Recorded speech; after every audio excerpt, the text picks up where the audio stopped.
Mr. Holmes. Now, everyone loves a good Sherlock Holmes movie. I've been a fan of Sherlock Holmes since I was un poquito. One of my favorites was when I first saw the young Sherlock Holmes movie. It had to do with mummification. I'm trying to remember what the name of that one was. But I remember watching that when I was a kid. It terrified the crap out of me. And in the end, I was like, I love Sherlock Holmes. I want to watch more Sherlock Holmes. I've always been a fan of his films. Robert Downey Jr. does a great depiction of him in the Sherlock Holmes and Sherlock Holmes Web of Shadows. I mean, I really enjoyed those movies. I really, really did. And then the Sherlock series, the BBC, oh my gosh, those are amazing. And then I never got around to watching the Americanized version that was with Watson being a female, and I never got around to watching that one. Maybe one of these days I will. I mean, if you think I should, go ahead and throw it down. I'll do a review on it after I watch it. But ultimately, Mr. Holmes. Now, this movie was extremely charming. It's a BBC original starring Ian McKellen, who is playing Sherlock Holmes at the age of 93. It's such a great depiction of Sherlock Holmes. And what was really cool about it, it was a very aware movie in the sense is it took its subject matter of what was going on and fixed it. Let me give you a synopsis of what I mean. Sherlock Holmes, all you see is he's coming back from China with a little box, and he's coming back to his home.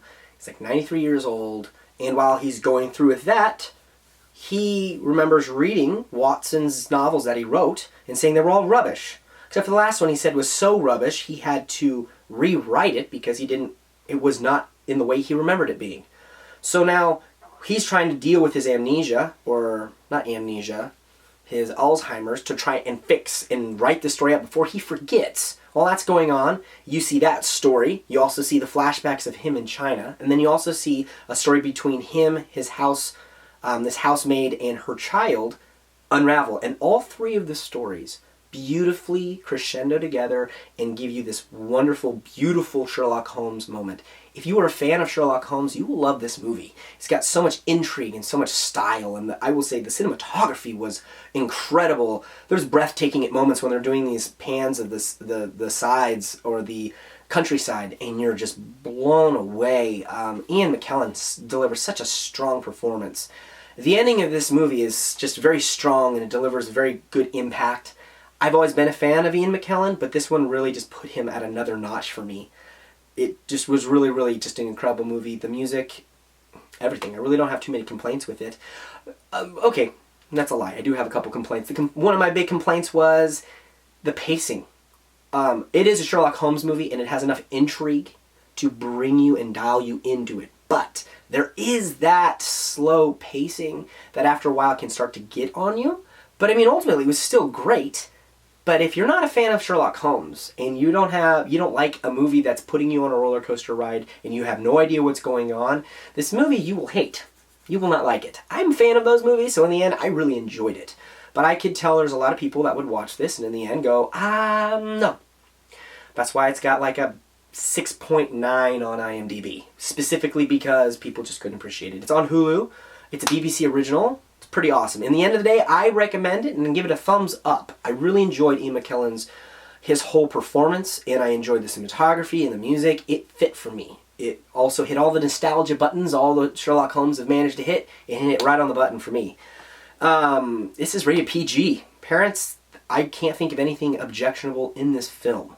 There is, I have no clue of anything, to think of anything objectionable in this. It does have some intense things in the matter of, you see Sherlock Holmes becoming more frail with life and time. And I mean, ultimately, I would if your kid's old enough to care about the story, then he's old enough to watch it. It's not something an 8-year-old could sit down and watch and appreciate, not all 8-year-olds. So, I mean, ultimately, if you got a kid, you could put it on the background and watch it, and it would not affect at all. Sherlock Holmes. What is your favorite Sherlock Holmes franchise? What's your favorite movie or book or story or whatever's been created Sherlock Holmes?